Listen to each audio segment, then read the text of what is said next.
Okay, well, thanks everybody for joining us today. During our call today, we're going to be reviewing some information to share with you about courses and the NIGP Institute course calendar. We're going to introduce a new revenue generating incentive for chapters, and we're going to discuss some changes for FY24 regarding course scheduling. So with that, we'll go ahead and get started. So our agenda, again, we're going to talk about these items here. And again, stop me at any time. If you have questions, raise your hand, put a question in the chat, and Jen's going to monitor that for me. We can keep questions till the end, or if there's something burning, just let us know. Okay, so let's talk a little bit about an institute course calendar and why that's important. So everyone knows, right, that COVID forced us to all transition to virtual offerings, not NIGP not excluded. We converted everything to virtual from in-person. Pre-COVID, 80% of our courses were delivered in person and primarily through the chapter network. Today, almost 90% of our courses are delivered virtually. Many chapters have chosen to host, not to go back to in-person hosting in the post-COVID environment. So to adapt to the changing environment, NIGP began scheduling virtual courses to continue to support our members' professional development needs. This schedule is intended to close gaps in the professional development offerings and allow for annual planning by the learner. The virtual calendar is built based on projected demands using data that tells us which courses are in high demand. So we're looking at a lot of data on the back end to see what courses are most requested. And we want to make sure that we have a number of those courses available out there and available to folks so that they can meet their professional development needs. So having NIGP create this calendar of offerings on an annual basis supports our learners. This ensures that they have access to the entire Pathways portfolio, allowing them to be more intentional about their professional development plans and also helps them budget for those plans. This also supports the work of our concierge program, which, if you haven't heard about that, helps individuals and entities with career planning and development. The concierge program was launched last August during the forum and is run primarily by our Chief Content Officer, Todd Slater, with the help of several veteran members, including Cheryl Menke, if any of you know Cheryl. Additionally, the calendar provides access to all of the Pathways content to all members, not just those affiliated with the chapter. So who benefits from this virtual calendar? The annual calendar focuses on lifelong learning and career planning, as I've said previously. It does allow for learners to plan their journey with guaranteed availability of courses that they need to achieve their professional development goals. This also supports the NIGP Governing Board's strategic plan towards lifelong learning. And again, the calendar supports the efforts of the NIGP Concierge Program. So a more robust calendar, more offerings does allow for our learners to have that full access and plan accordingly for their needs. So how does this affect you, our chapters, right? Chapters may continue to schedule courses both in person or virtually by working with NIGP staff to align with the Institute calendar. Many of you know Karen Robinson on my team. She will continue to work with chapters on any requests and work to schedule those within the calendar and what's currently on that calendar. Chapters who do choose to host courses will still earn the 10% of gross revenue for any courses they host.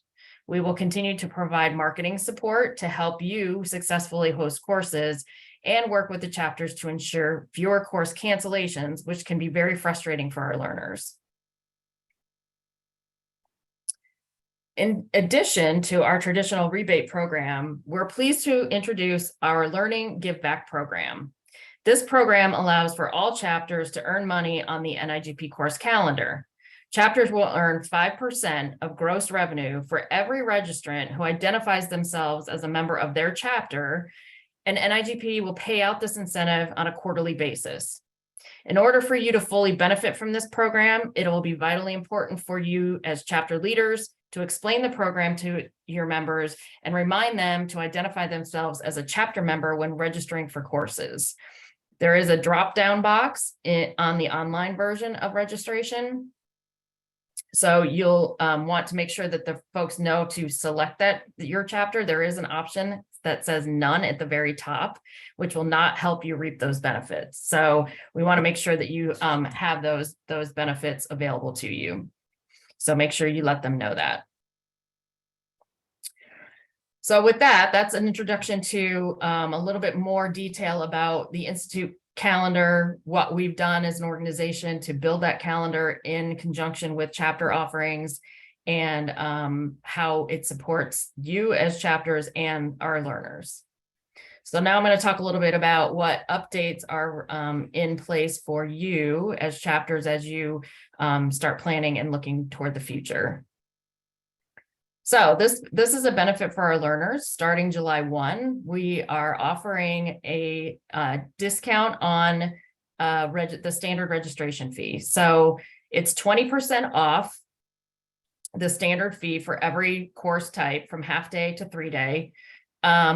The fees will show as early registration fees online. So when somebody goes to register, they'll see a fee that says, this is the fee, it's an early rate. What we've done internally based on the, I'll say restrictions of our database, we have taken those standard fees, figured out what the 20% discount is, and put in the actual fee. So they won't see per se a discount, but they will see an early registration. For those of you who have been around a while, the early registration discount has been traditionally $25 across the board. So now members who register 60 plus days in advance of the course will earn 20% off of whatever that standard fee is. I want to point out too that this is an NIGP member benefit. So it's for anybody who belongs to NIGP. If you have chapter members who do not belong to NIGP, they do not receive that benefit. This is a member benefit. So in addition to that, we kept fees. We actually changed fees, and I'll say that loosely. We had in FY23 a separate fee for in-person and a lower fee for virtual. We have lowered all of the fees to the virtual fees to keep consistent between the virtual and the in-person. So regardless of how the course is being delivered, the rate will be flat across the board. I also want to talk a little bit about course minimums. So courses starting July 1 and beyond will require a minimum of 12 participants in order for us to confirm the class. There's a couple reasons for that. Number one, more students in the class does improve the overall learner experience. We have found with lower minimums, and we've been somewhat flexible about those minimums. So we've had courses that have only had 3, 4, 5 people. The overall experience isn't as rich as if we had more folks in the classroom to be able to network, provide more feedback, that sort of thing. So going forward, 12 to confirm classes, and that's for both in-person and virtual. And ideally, we will have fewer classes cancel because we have fewer classes really on the books that we're trying to, build all the calendar together and push more people to take fewer classes, which then results in fewer cancellations. It is very frustrating, and we hear the feedback. If someone has a class, there's a topic they need, or they need something for their certification or something of that nature, and they register and we have to cancel, that is not always a good experience for the learner. And we're trying to avoid that as much as possible. So no changes to confirmation windows, meaning 30 days out for in-person. Karen will be reaching out to you if you're hosting a course to generally reaches out to the chapters in advance of 30 days to take a look at where we are with numbers, talk about how we're marketing it, how you guys are marketing it. And then at 30 days, we'll have to make that call as to whether or not it will be able to be an in-person offering with the minimum of 12. If not, we can transition that course to a virtual offering. That still requires 12 people to be confirmed. So those calls are made at 7 days out, because we do still need time to send out final information, the Zoom information, how students log in, that sort of thing, that goes out generally about 3 days in advance of the course. So no changes to those windows, but keeping in mind that we do need 12 people to confirm in those courses that we've got scheduled. And we can make that call 30 days out if we need to transition. I will say, and Karen is on the call and we'll say this, so if a question comes up about it, Karen is generally very flexible, and we want you all to be successful. We want to be successful, and we want our learners to get what they need. So there will be some flexibility during this transition time. If you've got 5, probably not going to happen. But if we're closer to that 12-person minimum, there's conversations that we're able to have. Karen's, absolutely able to make those calls and make those decisions as we work through this transition and working with you as the chapters. So that concludes my presentation, but I assume that someone will have questions. So I'm going to turn it over to Jen to help me monitor the chat and any questions that you all have. So far, there's nothing, Carrie, in the chat box. No, I know. So guys, if you have questions, you want us to, spell something out, reiterate what we've talked about, please type it in the chat, raise your hand, take yourself off mute. This is the time to ask all those nitty-gritty details to make sure that you understand the changes coming with hosting courses. Anyone? Well, if there's not questions, Will go ahead. Will this presentation be available after this call? Yeah. So a follow-up to this call will include an email from me with a message from Todd, who is my boss, Chief Content Officer, about all of these updates and changes, and a mention about a pilot program that we are looking to do and partner with chapters. So that will be sent out along with a link to this recording. And Jen, I assume you have other places that you can post it as well, and I will include the presentation. Yeah, I'm going to put the recording and the slide deck in the webinar section of the online resource guide for chapters, and that link will go out in Leaders in the Loop next week. Okay, so we do have some questions. Thank you. You're welcome. Someone is a new ProD committee member for their chapter. Are there any do's and don'ts they should be aware of? Maybe any tips for new ProDs? That's a good question. I don't know if Karen wants to jump in here. What I will say is, as a new person, there is an area on the website under chapters that is strictly about hosting a course. That's a good place to start. We will be updating some of that information on the website, as well as the form stack with a little bit more detail around, how and why for your chapter to host. Karen will be doing a lot of consultation in the beginning to make sure that we don't have overlap. So that's a good place to start. Karen's a great resource. You can email. My whole team is on one email group. It's called just email events@nigp.org, and any of us get that and can help you.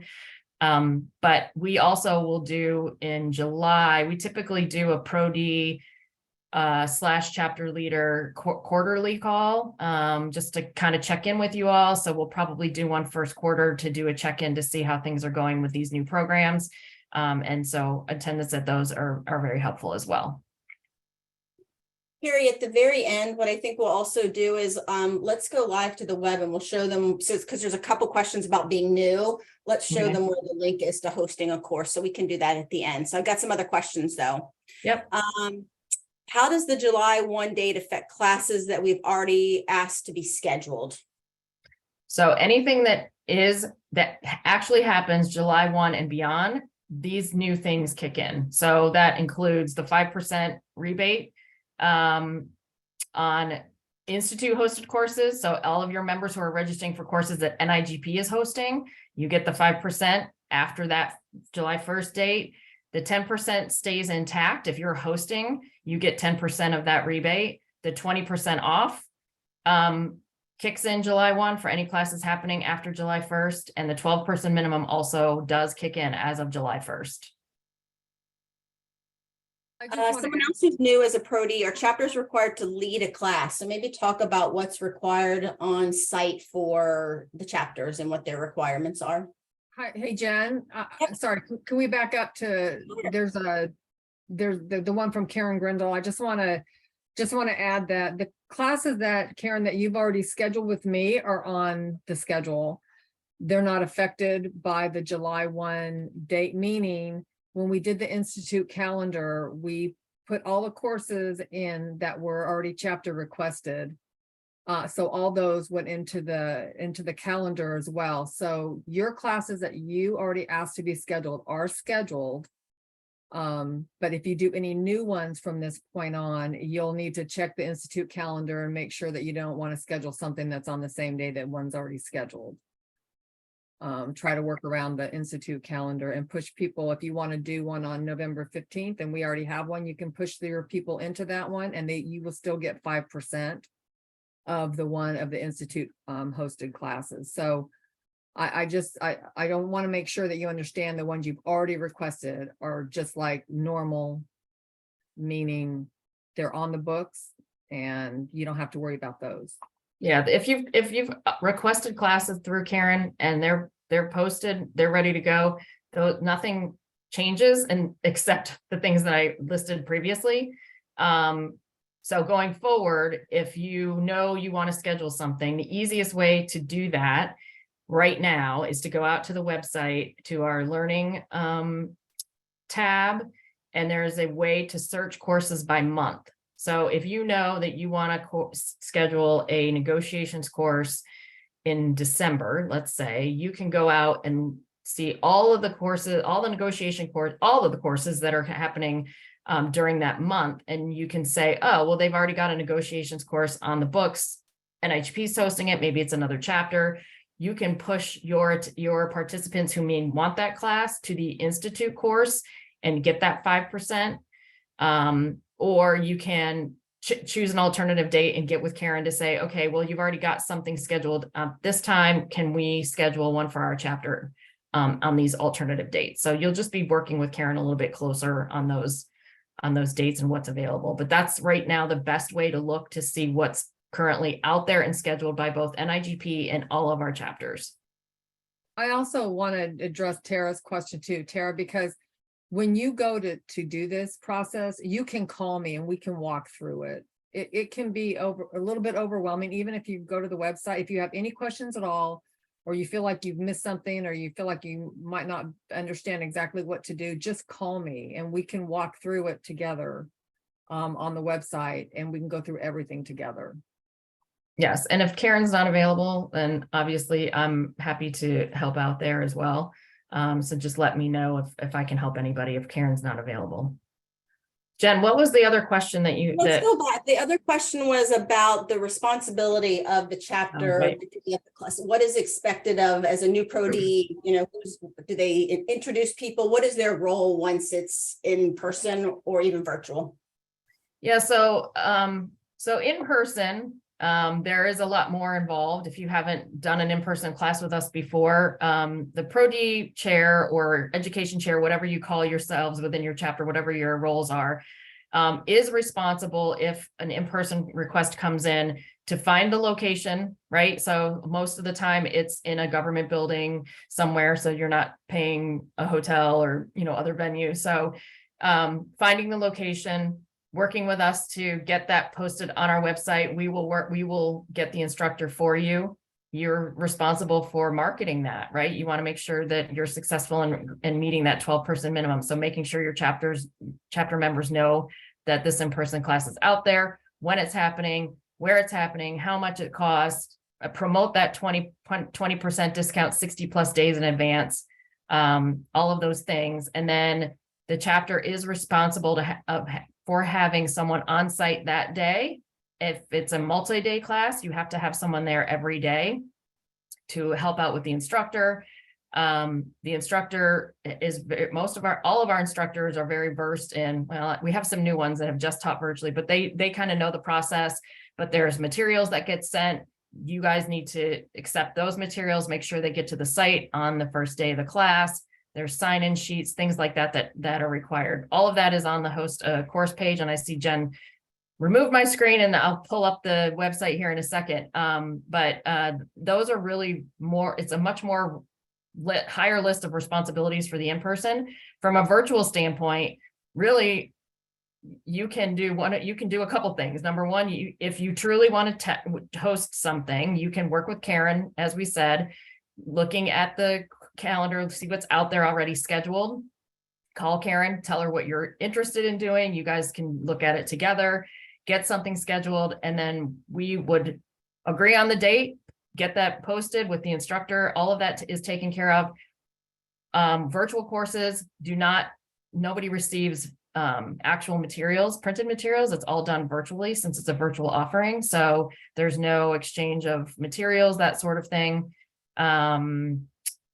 And just promoting it and making sure. The other alternative you have, as opposed to scheduling it as your chapter, you can promote to your members. NIGP has a year-long calendar that you can look at and you can plan out your journey. If you are trying to get a designation, you can now go out there and find all those courses that are necessary to earn that designation and get that booked out a year in advance if you want to. And for those that go to institute hosted courses, again, you're going to get that 5% incentive back to the chapter on gross revenue for every person who identifies themselves as someone that's a member of your chapter. Thanks, Carrie. I think that was a good overview. I'll walk through the website here in a second. We still have a couple questions I think I want to get through first.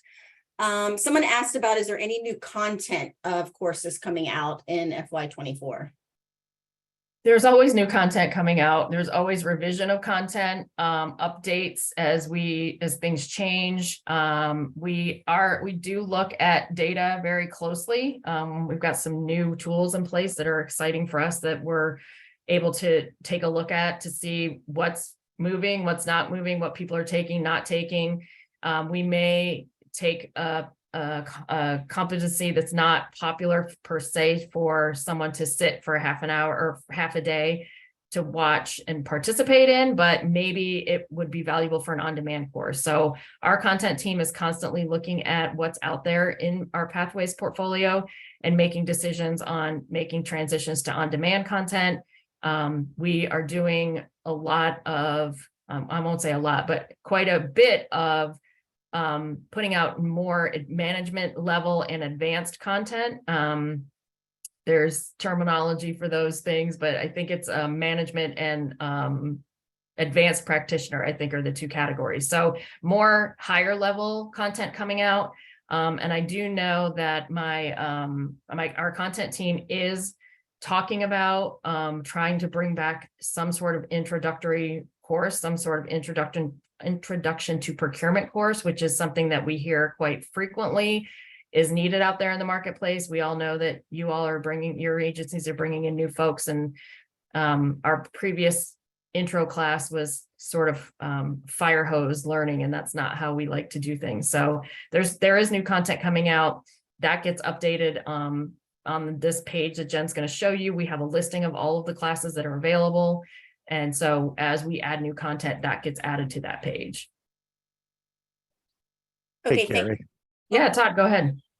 One of the big things is our focus on the leadership component. We have seen a continued need to enhance and grow our leadership focus. And so this year we're rolling, Carrie, I think 7 new leadership courses that are going to be targeted to kind of that supervisor, manager, and executive leader. So if you've attended Leader's Edge, and a lot of those individuals were looking for additional that we didn't have, we'll bring online 7 new, and they're not necessarily courses. They're going to be designed as what's called mastermind groups. They'll be meeting over a period of time, anywhere from 3 to 5 weeks, maybe 2 hours a week. And it'll be a lot more discussion and hands-on and exchange between peer experiences. So keep an eye out for those. We're excited for that new development. Yeah, thanks for, I've completely forgot about those. So thank you for adding that. Yeah, leadership is a big initiative, starting last year with our leadership summit. We've had Leaders Edge out for a few years. So we're excited to be developing that program a little bit further. Okay, another question. Sabrina, I know you had your hand up, so thank you for typing it in the chat box. How many slots are available in a virtual class? When I view the website, I can see how many are available, but I would like an idea if we are meeting minimums. So the website, we do put in capacities. So what you see on the website, if you've got something scheduled or you go out to see if there's a course available that NIGP is hosting and it says there's 12 seats available, I'm not sure exactly how that, I can't remember how it's laid out, but we put in capacities. So the capacity is generally around 24 people. So if there's 12 seats left, then 12 people have registered for that course. So if you're hosting something and you're trying to keep track of numbers, that's a good way to do that, is to go out and look for that course on the website and see how many seats are remaining. Obviously we can help you with that as well. My team is happy to answer those questions, but that's a good way to kind of gauge if you're watching it. Or if you're just interested in taking a course and you want to go out and see how many seats are available at maybe, a handful of specific topics you're looking for, you can see how many seats are available. And Carrie, we can actually show that here in a second, so we can look for one. I didn't have any other questions in the chat. I did have a lot of people agreeing with the intro and wanting to bring something back like that. So I have a feeling that will be a big hit when we have something for that. So please feel free to still add your questions into chat. We still got time. So if you think of something as we go through some of this, add those in there. Karen, I'm going to ask you if you could help step in here and talk about this page. So if you go under our bar across the blue bar across the top and you go to chapters, this is going to be under hosting an NIGP course. And we've done a step-by-step process of kind of a down and dirty. And I think Karen said it earlier. Especially if you're new, we will walk you through this process. You certainly don't ever feel that you have to do this alone or any question is dumb. We want to help you through this process. So Karen, do you want to talk a little bit about what's on this page and that process for them? I can. So step one is you have to have a chapter seminar agreement signed. Those will come out. Carrie usually drafts those end of May, June sometime. We send those out to the chapter presidents, and once they're signed, then you're good to schedule classes for the coming year. So that's the first thing that you need to make sure is in place. So if you could help us with that and ask your president, hey, did we sign that form? Sometimes, emails go awry and they don't actually see the email. So that's helpful. And then Jen, if you want to click on chapter timeline, in step 2. So this is just in getting started, 12 months out, you can use we have a survey that we have developed that you can send out to your membership to see what they're interested in. And, that's a really good indicator of what topics that they're interested in, but know that we do have new content rolling in all the time. So you might want to do this more than once a year. We have a Survey Monkey that I can send out on your behalf, or I can send you the questions that we actually have on the Survey Monkey and you can make your own survey, but I can't give you the Survey Monkey because it's protected by our user agreement. So the next thing you would do is you determine, whether you want to do in person or virtual. And well, this needs to be updated because now I don't think COVID is in play as it was before, but so you'll figure out your calendar if you want to do in person, or if you want to do virtual. If you want to do in person, we need to have that at least 60 days in advance, probably even more so now, because now that we have the discount for 60 days, you'll want to make sure that it's on the website and people can schedule so that they can take advantage of that 20% discount. But in the past, what we did was at least 60 days out, you do need to let us know if you want to do an in-person class, because we have to source the instructor. And then we have to get it on the website, and then we have to have enough people registered 30 days out in order to confirm the class. So the sooner you know that, if you want to do in person, the better off you're going to be, the more chance you have of being successful at having an in-person class.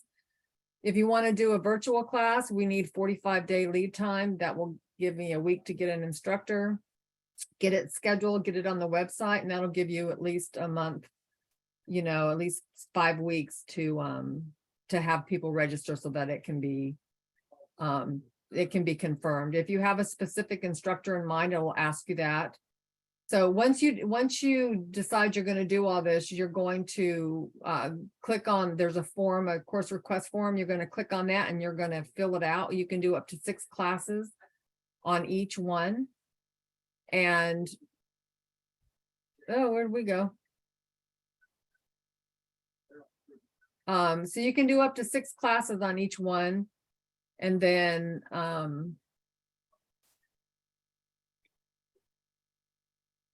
there we go. Sorry. No, host a course. Yep. Sorry, guys. So That's okay. Here's your request. Course Yeah. request. So there's a course request form. So the first thing you're going to do is to say if you want it virtual or in person. You're just going to fill it out. It's going to prompt you. Know that if you want to do any half-day classes in person, you have to choose 2, meaning we don't send instructors to on-site for just a half-a-day class because it just doesn't cover the expenses.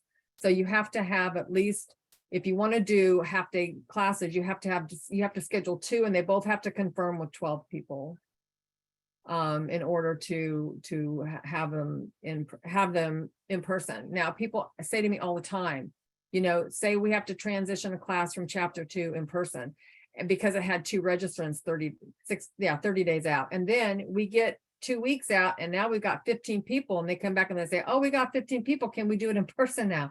Well, no, we can't, because they actually registered for the class because it was not in person. At this point, they registered because it was virtual, and you will find that sometimes they will be from people out of state that aren't even in your membership and aren't in your state. And so, no, we can't at that point transition it. So just know ahead of time, once it transitions to virtual, then it stays virtual.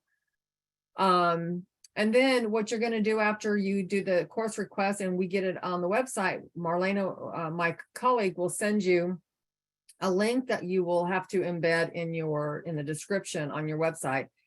And that will be a link where people can click on that and go right to the registration page and register for the class.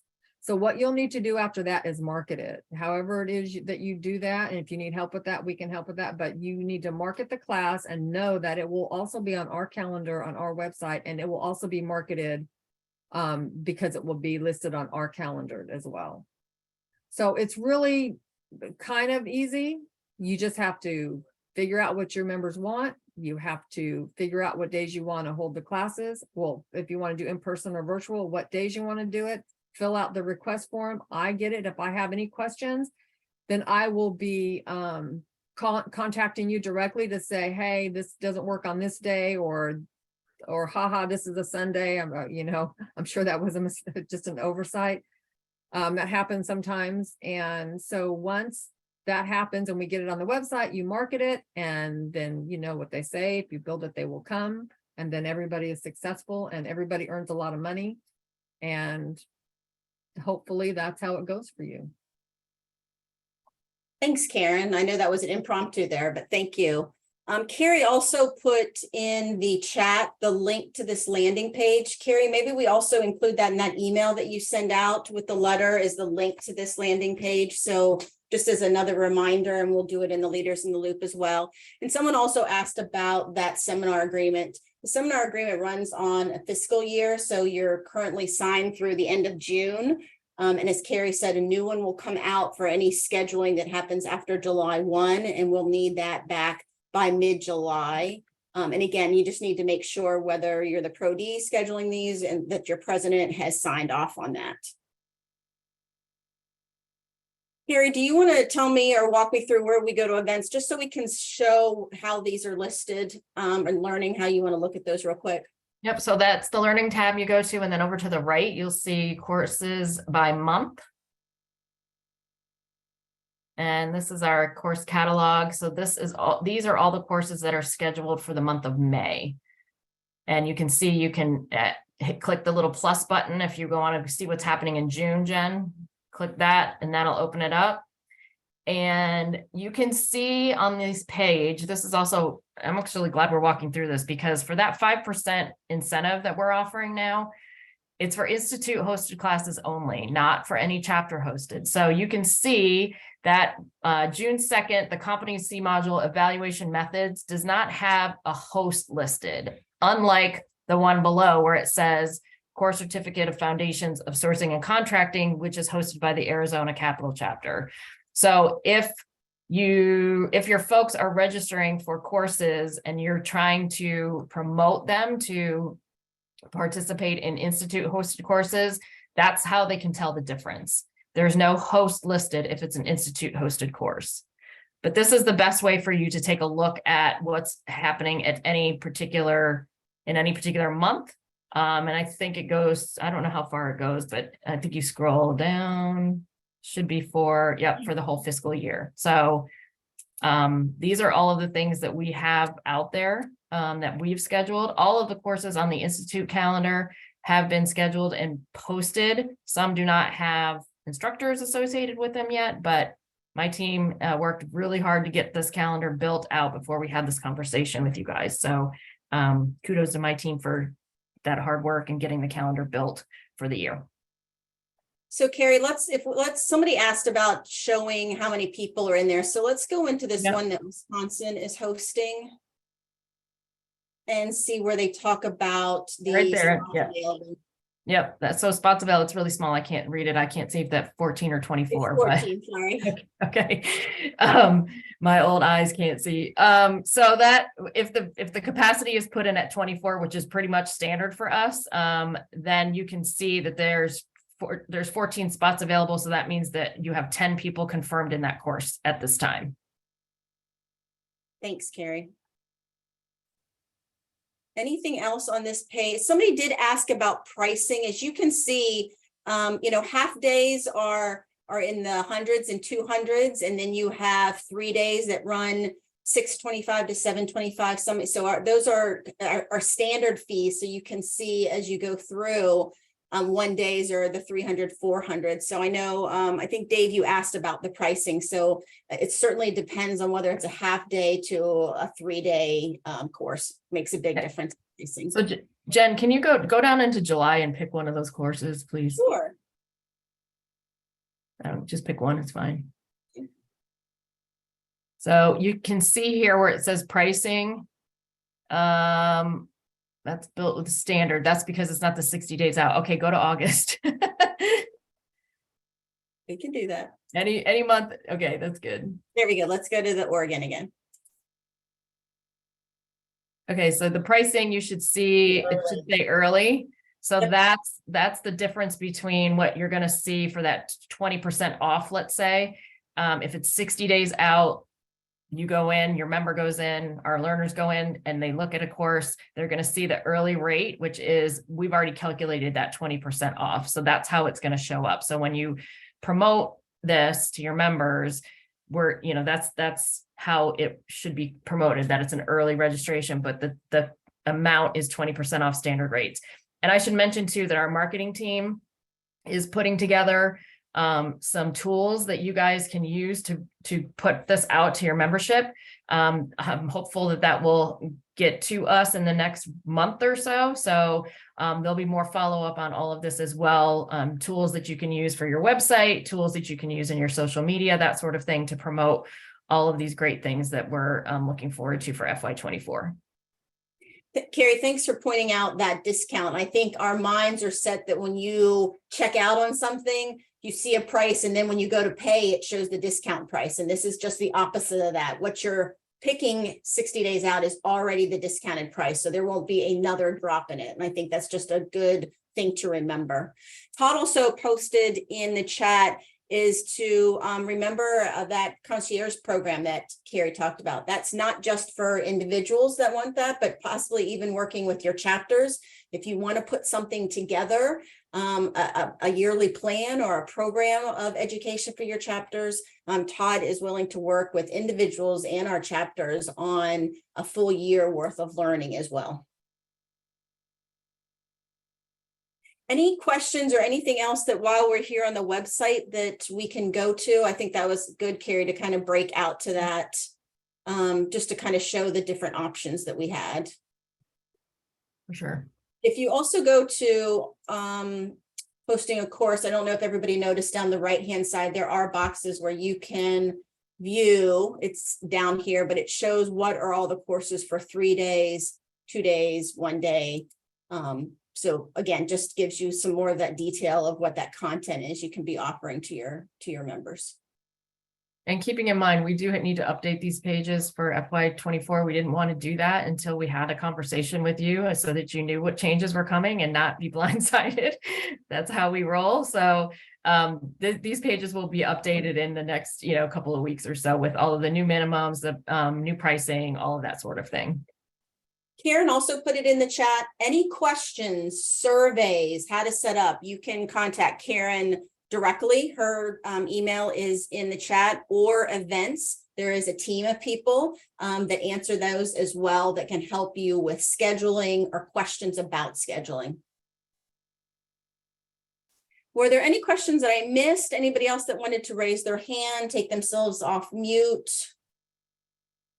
We have a few minutes here. We can give it back to you, but if, now's your time while you have us, if you want to ask some more questions. I asked a question, unless I missed hearing the answer. You mentioned that NIGP could host SurveyMonkey on our behalf to our membership to determine what training they're seeking. Yep. Who would we contact to take advantage of that? That's going to be Karen. Okay, So thank you. Robinson@nigp.org. Thank you. You're welcome. Sorry, Valerie, I did see that. I wasn't specific. I saw Karen make that post, but I didn't tie the two together. Oh, another good question. How about group registrations, Carrie? Or Karen? So you can register a group. There is a group registration button. All that does is allow you to register multiple people at one time. So if you have 5 people in your office that are going to a course and you don't want to have each of them go in individually, group registration does work.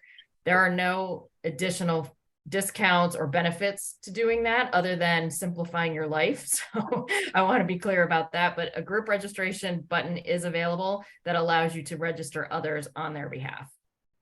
Carrie, can that also be as an example if a chapter is deciding that they are, as a member benefit, going to be paying for 12 people to attend virtual classes through a scholarship program, that they could group register all those people at the same time because it's paid by the chapter? I'm pretty sure that's how it works. I'd have to tap into my team's net forum brain, and my person is on vacation this week, so I can put some information in the follow-up email about group registration if that would be helpful. I think so, because I've seen or heard some chapters talking about, having this money and doing scholarships, and one of the ways that we encourage that is to certainly give that back through education.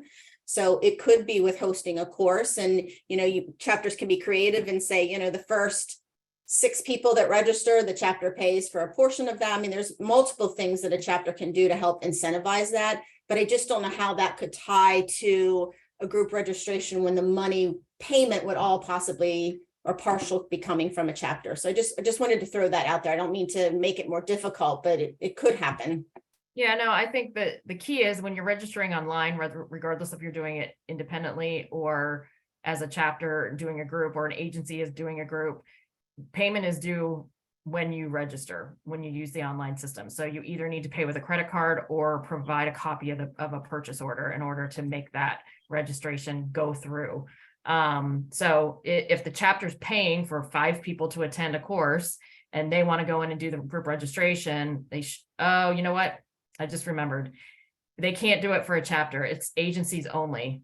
Okay. So because the database is tied to agency membership and not chapter membership, if Tammy wants to go in and register 3 people from her office, she can do that. But if she wants to register 3 people from the Connecticut chapter, they're not connected with the Connecticut chapter. So yes, that just came to me. So that's the problem with group registration online, is it associates the individual with their membership, which is agency-based, not chapter-based. Okay. It doesn't mean a chapter still can't offset pricing. It just, you don't do the group registration for that. Yeah. Yeah. Cindy, I hope that answers your question.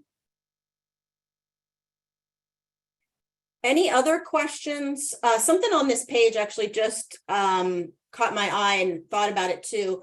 You actually would be very shocked to know how many people belong to the Institute and not your chapter. So for marketing purposes, when we've talked about you select a class and now you want to market to make sure people, you get that 12 minimum, is to always, at any time, you can ask me for a listing of NIGP members in your state. Sometimes if you're a state with multiple chapters, you have to sort and figure out which ones belong to you.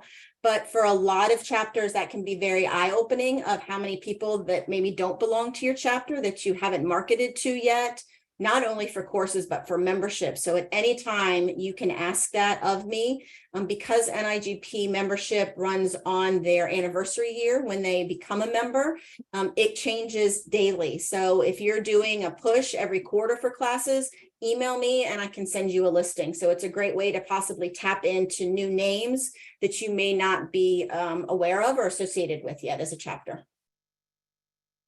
Yeah, and as a spinoff to that, just a reminder on that 20% discount, that's for folks who belong to the Institute as well, right? So they have to have dual membership. If you have folks that don't have dual membership and only belong to the chapter, the 20% or the lower priced offering for 60+ days is a member benefit. So you can send them to us to learn more about membership. There's a membership tab here at the top. They can go there, or they can contact our customer care team.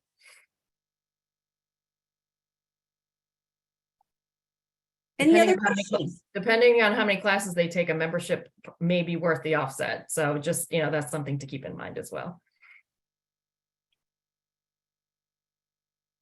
Any other questions? These have been good. Thank you, everybody. All right, Carrie, if I don't see any other questions, I think that we'll close with, like you said, that we will share recording, slide deck, some links in an email from you, as well as in the next Leaders in the Loop. So you can find this webinar. If you go under chapters and you go to leader webinars, it'll pop up to the top, whatever the next new one is. So we'll add it here. It'll be there as well for you all to take back to your chapters to share with the rest of your leadership. Or again, if you have any questions, Carrie, Karen, myself, Todd are all here for you to help you through this process. I'll also throw in just real quick before we close. Tomorrow, you all be getting an email directly from Todd, which explains all of this stuff. And then we'll also do a follow-up, hopefully by the end of the week, to include all of the things that we just talked about and the recording. So expect to see that message from Todd tomorrow about all of these great things that are coming down the pipe. All right, guys, thanks for your time today. Thank you, Carrie and Karen, for presenting for us. And as always, we're here to help you guys. Thank you. Thanks, everybody. Thank you all. Take care.